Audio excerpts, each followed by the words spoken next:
সব কিছুকে কিন্তু আমি এভাবে করে মিশিয়ে নিচ্ছি।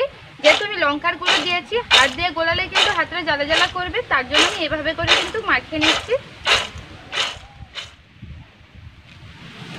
নমস্কার বন্ধুরা, নমিতা ভিলেজ কিচেন ও ফুডে সকলকে স্বাগত। আজ আমি আপনাদের সঙ্গে শেয়ার করব মুখরোচক এবং সকলের পছন্দের একটা রেসিপি। সেটি হলো ঝাল মটরের রেসিপি। একদম খুব সহজে কিভাবে বাড়িতে বানানো যায় সেটাই কিন্তু আপনাদের সঙ্গে শেয়ার করব। আশা করছি এই রেসিপিটা আপনাদের ভালো লাগবে, আর পুরো রেসিপিটা কিন্তু দেখবার অনুরোধ রইল। তাহলে চলুন এবার রেসিপিটা শুরু করি। ঝাল মটর বানানোর জন্য এখানে আমি 500 গ্রাম মতন মটরকে ভিজিয়ে রেখেছিলাম। মটরগুলো কিন্তু ভিজিয়ে রাখার জন্য একদম ফুলে গিয়েছে, আগে থেকে ভিজিয়ে রেখেছিলাম। জলটা কিন্তু আমি ছেঁকে নিয়েছি, জলটা কিন্তু এখনও গায়ে আছে। এটাকে একদম কিন্তু শুকনো করে নিতে হবে, নাহলে ভাজবার সময় কিন্তু তেলটা ছিটকে আসতে পারে। তার জন্য এবার জলটাকে ভালো করে শুকিয়ে নেব। মটরগুলোকে শুকনো করবার জন্য আমি একটা ওড়না নিয়ে নিচ্ছি। এই ওড়নাটাই করে কিন্তু আমি একদম শুকনো করে নেব। আপনারা চাইলে যে কোনো সুতির জিনিসও নিয়ে নিতে পারেন। এবার মটরগুলোকে ওড়নার মধ্যে দিয়ে দেব।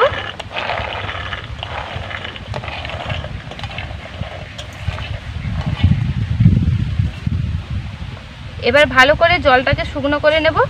এভাবে করে কিন্তু আমি জলটাকে শুকনো করে নিচ্ছি। ওড়নাটা শুকনো, তার জন্য কিন্তু জলটাকে শুষে নেবে। তার জন্য এভাবে করে কিন্তু আমি শুকিয়ে নিচ্ছি জলটাকে। আপনারা যেভাবে পারেন সেভাবে করে নেবেন। এভাবে করলে কিন্তু একটু তাড়াতাড়ি হয়, তার জন্য আমি এভাবে করে নিচ্ছি। আপনারা হাওয়ার মধ্যে বা হালকা রোদের মধ্যেও রেখে দিতে পারেন, তাহলে কিন্তু জলটা শুকনো হয়ে যায়। এইভাবে আমি 2 মিনিট মতন সময় দিয়ে ওড়নার মধ্যে কিন্তু মটরটাকে আমি শুকনো করে নিয়েছি। এবার এটাকে খুলে নিচ্ছি। দেখুন জলটা কিন্তু একদম শুকনো হয়ে গেছে। মটরগুলোর গায়ে কিন্তু এখন আর জল লেগে নেই, একদম ভালো করে কিন্তু আমি শুকনো করে নিয়েছি। এইভাবে করে কিন্তু একদম শুকনো করে নিতে হবে, যাতে জলটা না থাকে। এবার প্লেটের মধ্যে আমি ঢেলে নেব।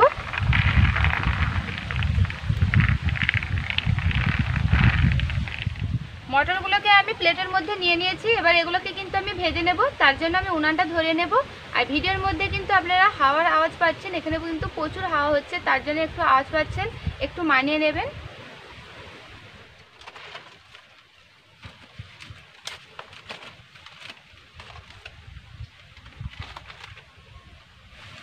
উনান আমি ধরে নিয়েছি। এবার কড়া বসিয়ে দেব।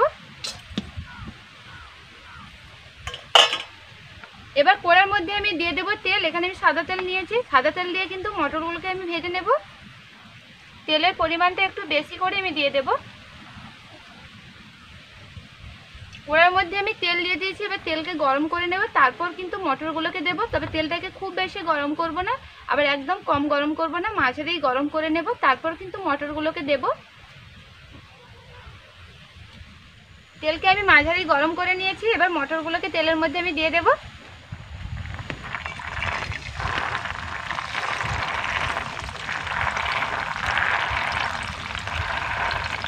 তেলের পরিমাণটা আমি বেশি নিয়েছি, তার জন্য সবগুলো মটরকে কিন্তু আমি একই সঙ্গে ভেজে নেব।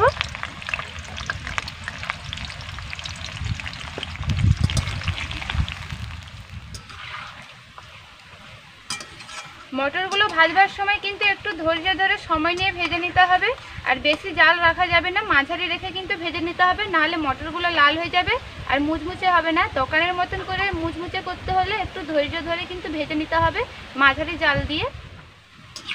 ঝাল মটর বানানো কিন্তু সেরকম একটা কঠিন না, একদমই সহজ। তবে একটু ধৈর্য ধরে মটরটাকে কিন্তু ভেজে নিতে হয়। মটরটা ভাজতে কিন্তু 15 থেকে 20 মিনিট মতন সময় লাগে। আমি ভাজবার পর বলবো যে কত মিনিট সময় আমার লেগেছে। আর বন্ধুরা এখনও পর্যন্ত যদি চ্যানেলকে সাবস্ক্রাইব করে না থাকেন, তাহলে অবশ্যই বন্ধুরা চ্যানেলকে সাবস্ক্রাইব করে পাশে থাকবার অনুরোধ রইল। প্রায় 10 মিনিট মতন সময় ধরে আমি ভেজে নিয়েছি। এখনও কিন্তু ভাজা হয়নি, অর্ধেকটা আমার ভাজা হয়েছে। মটরগুলো কিন্তু সেদ্ধ হয়ে গেছে, এখনও কিন্তু ভাজা হয়নি। আরও কিছুক্ষণ সময় নিয়ে ভেজে নেব। মটরগুলোকে একটু সময় নিয়ে আমি ভেজে নিয়েছি। মটরগুলোকে ভাজতে কিন্তু আমার প্রায় 20 মিনিট সময় লেগে গেছে। আমার মটরগুলো ভাজা হয়ে গেছে। এবার ছেঁকে তুলে নেব।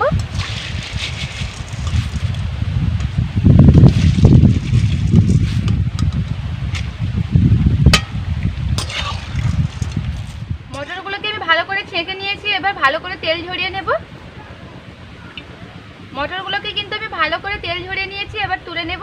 এবার এগুলোকে কিছুক্ষণ ঠান্ডা করে নেব, তারপর কিন্তু আমি মশলা মেশাবো।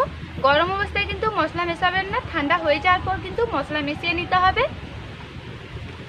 আর এই মটরগুলোকে ভাজতে কিন্তু আমার প্রায় 20 মিনিট মতন সময় লেগেছে। একটু ধৈর্য ধরে যদি ভেজে নেওয়া যায় তাহলে মুচমুচে হবে, তাই একটু সময় নিয়ে কিন্তু আমি ভেজে নিয়েছি। মটরগুলোকে আমি ঠান্ডা করে নিয়েছি।